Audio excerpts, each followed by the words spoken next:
Yes, it is coming together. It is coming together.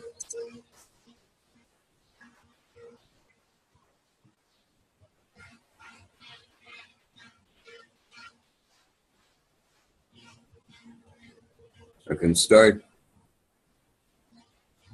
from where we looking at the chemtrails.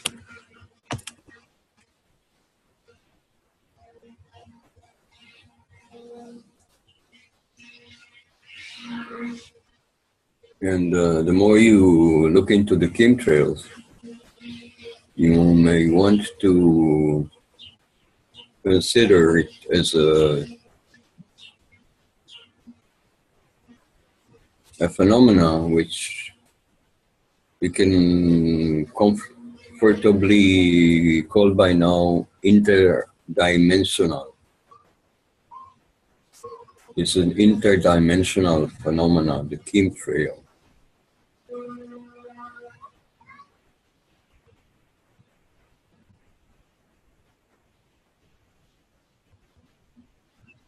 Likewise, likewise,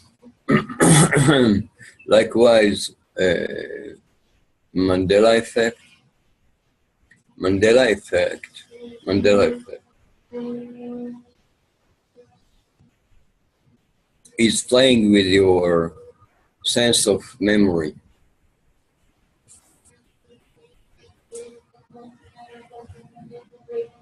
Right, right.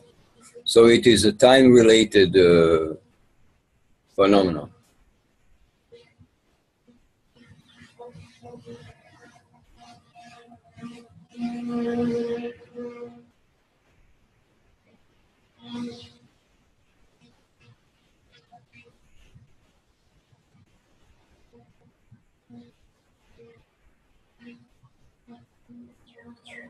It is very hard to speak here for a reason that there is a machine, or there was until this moment, and I'm trying to set it up.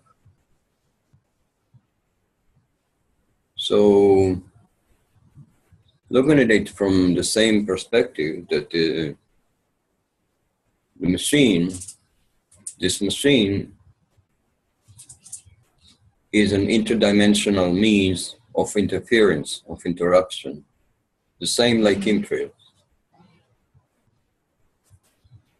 Though it sounds like a machine, like somebody is pulling on an engine and start it and make it stronger, and it's like it sounds. I don't think you can hear it, but if you can, you could hear something like a saw cutting into a stone in different dimensions, in different direction, changing direction, stopping a little bit, continuing. It's like somebody is working on cutting this huge buildings made of cement and bricks and terraces and glasses and all these huge buildings here. Somebody is cutting them with a very small but effective saw, electric saw, and he's going through it all day, right? And you come to realize after they do it day after day for weeks and weeks, it also releases some kind of powder or spray into the air, white spray. If you saw it, where they're letting it out from, I think they also release smoke to make the impression that there's somebody working, but you don't see nobody. It's a totally automated device, which most possibly because I looked once and I saw the terrace that they were working on, apparently, presumably, and it was the other side of the building over there. So there is this machine or something to imply that there is a machine there to make a sense of the noise, which is noise is very irritating. And when I stop, okay.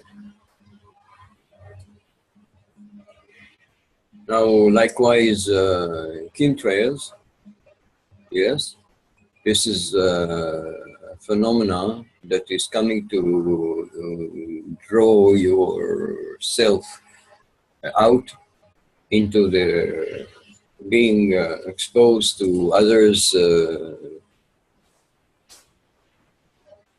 activities. They're so loud, they're so interfering, you know. I don't know the exact word in English now, but maybe invasive. Yes, they are invasive, they're brutally invasive, they are inconsiderate, they're showing off, and they're bringing in with their machines, you know. So, first of all, the voice of machine itself is the voice of hell, you know, this is what it is. That everything the machine do here is bad, everything. Every phenomenal machine, a motor that is running is bad for this environment, is a killer for this environment.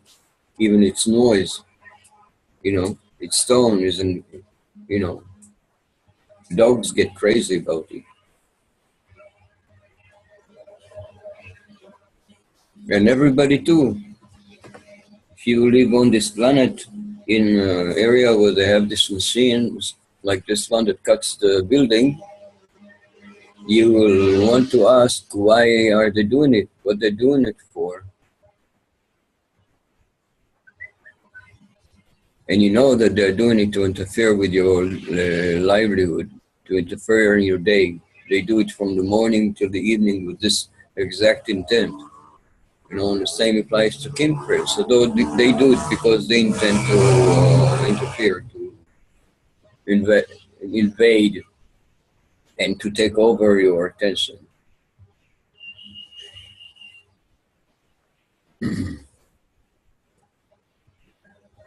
If we take it from the Mandela effect and import this idea of playing with time, when we look at this phenomenon of the machine, the chemtrails, and so forth,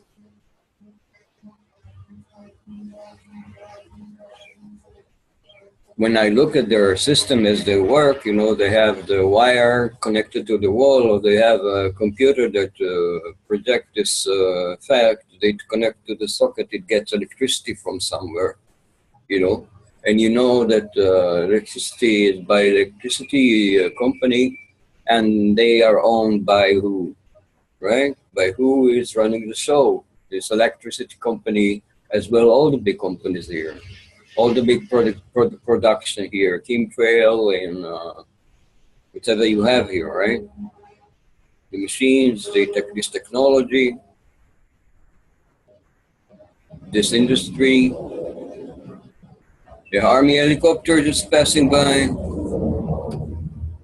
So, yes, but when you import the model where it's a time issue, what we're looking here at the chemtrail is a time issue. Then there's a question of how we can handle time. Because if we could handle time in this way, you know, that they're terminated, if we can, then I believe that we can. I believe that when I look at this phenomenon from perspective of my choice of experience, when I'm here and I'm choosing carefully the type of experience that I want to have in the next moment, so they are not there in my projection. They don't exist there. It is quiet. So I started to do it with them, and have myself, you know, contained within my sense of natural self, without their interference, without overloading my, you know, my senses. And the more I did it, the more the machines started to shut down. But they started to shut down, and I remember another incident before that they used the technology that they interfere in people's lives. Sometimes in the middle of the night, they start voices from a machine. I thought in Israel they did it. They had voices coming out of the graveyard. And they had machines that made voices like somebody was just being murdered, or somebody that was just suffering so much they were screaming. But they had a machine to do this.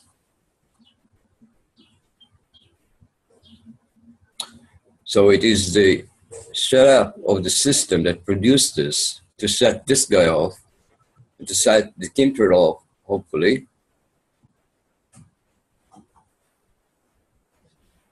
It's a fight over the minute of the next minute, over the next hour, over the next day. It's a fight to maintain the life that we want and the world that we want. If it's in our power, and so be it.